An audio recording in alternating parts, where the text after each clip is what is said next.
Okay, i-share ko lang yung pagbutas nitong tiles. Ito yung nilalagyan ng faucet, kaya binubutasan ito.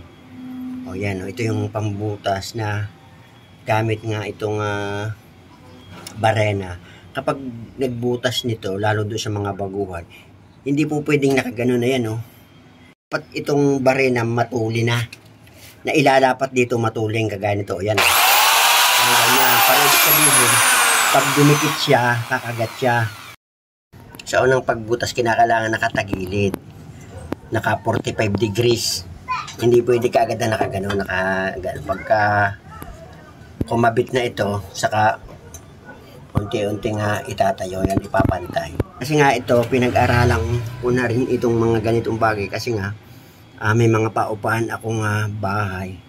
At may apartment nga ako. So itong mga ganitong bagay pinag-aralan ko talaga.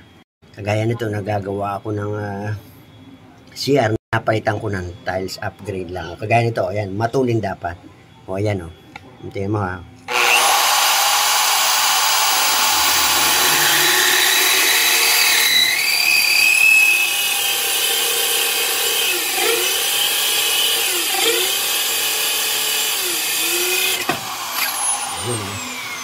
Ganun lang.